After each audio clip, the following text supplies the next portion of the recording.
American സാമ്രാജ്യത്വം ഒരു ഡിക്ലൈനിൻ്റെ വക്കിലാണ്. എന്താണ് ഇറാനുമായി യുദ്ധത്തിന് ഇറങ്ങിപ്പുറപ്പെട്ടപ്പോൾ അമേരിക്കക്ക് സംഭവിച്ചത്? ലോകത്തെ എല്ലാ ഏകാധിപതികളെയും ബാധിക്കുന്ന ഒന്നാണ് ഹുബ്രീസ്. ഹുബ്രീസ് എന്ന് പറയുന്ന ഒരു കോൺസെപ്റ്റ് ഉണ്ട്. അത് ഗ്രീക്ക് മിത്തോളജിയിൽ നിന്ന് വന്ന ഒരു കോൺസെപ്റ്റാണ്. എന്താണ് ഹുബ്രീസ്? ആത്മവിശ്വാസവും കഴിഞ്ഞ് അതിനപ്പുറത്ത് ഒരു അജയ്യത, തങ്ങളെ തോൽപ്പിക്കാൻ ആർക്കും സാധിക്കില്ല. മുൻപിൻ ആലോചിക്കാതെ എല്ലാ കാര്യങ്ങൾക്കും എടുത്തു ചാടും. ആ ഒരു ട്രാപ്പിലാണിപ്പോൾ അമേരിക്ക പെട്ടിരിക്കുന്നത്.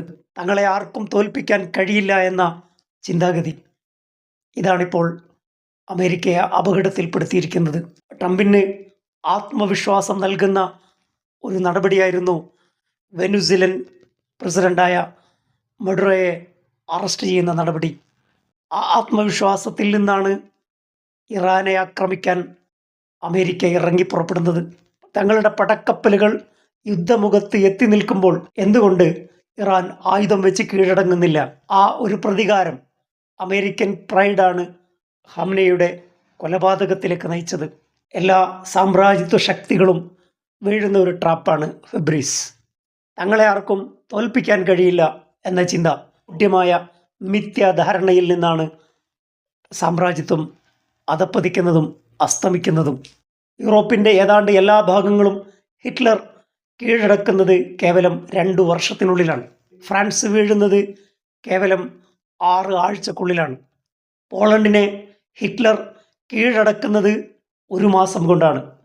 2 വർഷം കൊണ്ട് യൂറോപ്പിൻ്റെ ഏതാണ്ട് എല്ലാ രാജ്യങ്ങളും, 6 ആഴ്ചക്കുള്ളിൽ ഫ്രാൻസ്, 1 മാസത്തിനുള്ളിൽ പോളണ്ട്. ഇത് ഹിറ്റ്ലർക്ക് നൽകിയ അമിതമായ ആത്മവിശ്വാസം, ഹുബ്രീസ്. ആ ഹുബ്രീസിലേക്ക്, അഹങ്കാരത്തിലേക്ക്, താൻ അജീയനാണ് എന്ന തോന്നൽ ഹിറ്റ്ലർക്കുണ്ടായി. അവസാനം എന്താണ് സംഭവിച്ചത്? അജീയനാണ് എന്ന തോന്നൽ, ഇൻവിൻസിബിളാണ് എന്ന തോന്നലുണ്ടായി. സോവിയറ്റ് യൂണിയൻ അധിനിവേശം നടത്താൻ ഹിറ്റ്ലർ തയ്യാറായി. അമിതമായ ആത്മവിശ്വാസത്തോടെ സോവിയറ്റ് യൂണിയനെ കീഴടക്കാൻ പോയപ്പോൾ അവിടെ വെച്ചാണ് ജർമ്മനിയുടെ പരാജയം ആരംഭിക്കുന്നത്.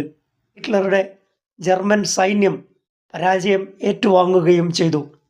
ഇതാണ് ചരിത്രം. ഇറാൻ യുദ്ധത്തോടെ അമേരിക്കൻ ഇമ്പീരിയലിസം അവസാനിക്കാൻ പോവുകയാണ്.